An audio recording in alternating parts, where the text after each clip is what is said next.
বাংলাদেশে কট্টরপন্থী সংগঠনের একটি লাভ জিহাদের নথি সামনে এসেছে। বিজ্ঞপ্তি অনুযায়ী ব্রাহ্মণ মেয়ে ৩ লাখ টাকা, ভারতীয় বাঙালি মেয়ে 2 লাখ টাকা, পুরো পরিবার 5 লাখ টাকা। কি ভাবছেন পশ্চিমবাংলার মিডিয়া এই অর্থের বিনিময়ে কি কেনার কথা বলছে? 2 লাখ, 5 লাখ এবং 10 লাখ টাকার বিনিময়ে বাংলাদেশের ইসলামপন্থী দলগুলো পশ্চিমবাংলাকে কিনে নিচ্ছে। হ্যাঁ, এমনটাই দাবি করছে পশ্চিমবাংলার মিডিয়া।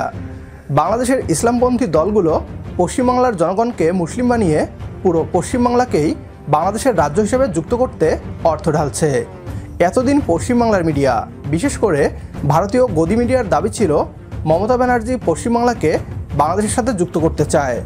তবে এখন তারা বলছে পুরো পশ্চিমবাংলাকেই মুসলিম বানিয়ে বাংলাদেশের রাজ্য করে নেওয়ার ষড়যন্ত্রে কাজ করছে বাংলাদেশের ইসলামপন্থী দলগুলো। কি বলছে তারা, আসুন তা দেখি। অনুরোধ করছি ভিডিওটি শেষ পর্যন্ত দেখার জন্য, কারণ ভিডিওর শেষ অংশে আমরা পশ্চিমবাংলা মিডিয়ার মুখোশ ফাঁস করব। বাংলাদেশে কট্টরপন্থী সংগঠনের একটি লাভ জিহাদের নথি সামনে এসেছে। ভয়েস অব বাংলাদেশি হিন্দু নামে সংগঠনের এক্স হ্যান্ডেলে জামায়াতে আহলে হাদিস নামে বাংলাদেশের একটা কট্টর ইসলামী সংগঠনের লাভ জিহাদের গোপন নথি ফাঁস করেছে। মঙ্গলবার 2রা এপ্রিল রাত 11:30 নাগাদ পোস্ট করা ওই গোপন নথিটি আদতে একটি বিশেষ বিজ্ঞপ্তি। বাংলাদেশ হিন্দু সাইবার টিম একটি ইসলামিক গ্রুপের ফেসবুক পেজকে হ্যাক করে ওই বিশেষ বিজ্ঞপ্তি দেখতে পায়। বিজ্ঞপ্তিতে লেখা রয়েছে, আপনারা যারা দাওয়াতি কাজী অংশগ্রহণ করেছেন আপনাদের সবাইকে ধন্যবাদ। আপনাদের ওপর আল্লাহ তাআলার রহমত বর্ষিত হোক। আমাদের দলের নতুন সিদ্ধান্ত অনুযায়ী সকল শিবিরদের জন্য নতুন পুরস্কার ধার্য করা হয়েছে। বাংলা উর্দুতে পুরস্কার মূল্যের উল্লেখ করা হয়েছে। বিজ্ঞপ্তি অনুযায়ী ব্রাহ্মণ মেয়ে 3 লাখ টাকা, ভারতীয় বাঙালি মেয়ে 2 লাখ টাকা, নমশূদ্র 50,000, পুরো পরিবার 5 লাখ টাকা। বিজ্ঞপ্তির এই কপিটা দেশজুড়ে সংগঠনের সকল সভাপতি ও সম্পাদককে পাঠানোর কথা বলা হয়েছে। বাংলাদেশি হিন্দু সাইবার টিমের তথ্য অনুযায়ী ব্রাহ্মণ ও ভারতীয় বাঙালি মেয়েকে ধর্মান্তরিত করতে পারলে আরও বেশি টাকা পুরস্কার স্বরূপ দেওয়া হবে বলে জানানো হয়েছে ওই বিজ্ঞপ্তিতে। কট্টরপন্থী সংগঠনের এই বিজ্ঞপ্তি প্রকাশ হতেই চাঞ্চল্য ছড়ায়। ভারতের হিন্দুত্ববাদী সংগঠনগুলির দাবি যে তথাকথিত সেকুলারদের কথায় লাভ জিহাদের কোনো অস্তিত্ব নেই। এটা নাকি হিন্দু সংগঠনগুলির অপপ্রচার। যদিও দক্ষিণ ভারতের কেরালায় লাভ জিহাদের ঘটনা বারবার সামনে এসেছে। এই নিয়ে পরবর্তীকালে দ্য কেরালা স্টোরি নামে একটি সিনেমাও হয়েছে। অভিযোগ, শুধু ভারতই নয়, বাংলাদেশকে হিন্দু শূন্য করতে দীর্ঘদিন ধরেই সক্রিয় রয়েছে সেদেশের ইসলামী কট্টরপন্থী দল বা গোষ্ঠীগুলো।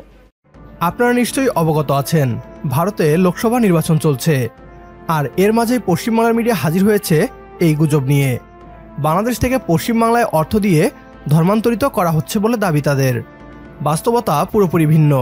সমগ্র ভারতে চলছে লোকসভার নির্বাচন, আর এই নির্বাচনে নরেন্দ্র মোদী মুসলিম বিরোধী কথা বলে ভোট আদায় করছেন।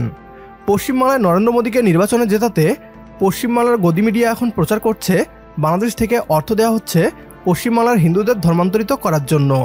পশ্চিমবাংলার গদি মিডিয়ায় কয়েক মাস আগে বাংলাদেশের অর্থনীতিকে পাকিস্তানের অর্থনীতির সাথে তুলনা করে বাংলাদেশ দেউলিয়া হয়ে গিয়েছে এমন গুজব রটিয়েছিল। আজ তারাই বলছে বাংলাদেশ থেকে অর্থ আসছে পশ্চিমবাংলাকে মুসলিম সংখ্যাগরিষ্ঠ করে বাংলাদেশের অংশ করিয়ে নেয়ার জন্য। নিশ্চয়ই বুঝতে আর বাকি নেই খেলাটা কোথায় হচ্ছে। বাংলাদেশকে হিন্দু শূন্য করতে অর্থের বিনিময়ে ধর্মান্তরিত করা হচ্ছে। এটি সম্পূর্ণই পশ্চিমবাংলা মিডিয়ার মিথ্যা প্রপাগান্ডা। আমাদের প্রধানমন্ত্রী কিংবা বিরোধী দলীয় নেত্রীর মুখে কখনো কি সাম্প্রদায়িক কথাবার্তা শুনেছেন? জানি আপনাদের উত্তর হবে না। অথচ ভারতের রাষ্ট্রপ্রধান তার ভাষণ শুরুই করে মুসলিমদের অপমান করে। ধর্মীয় সম্প্রীতি আমাদের শেখাতে আসবেন না। আমরা বাংলাদেশে সাম্প্রদায়িক সম্প্রীতি বজায় রেখেই বসবাস করছি। আজকের ভিডিও এ পর্যন্তই। অনুরোধ করছি ভিডিওটি অনেক বেশি করে শেয়ার করার জন্য। আপনার একটি শেয়ারে হয়তো অনেকেই জানবে ভারতীয় মিথ্যা প্রপাগান্ডা আর আমাদের যথাযথ জবাব সম্পর্কে।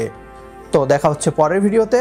সে পর্যন্ত সবাই ভালো থাকবেন, সুস্থ থাকবেন আর বিডি টিউবের সাথেই থাকবেন। আল্লাহ হাফেজ।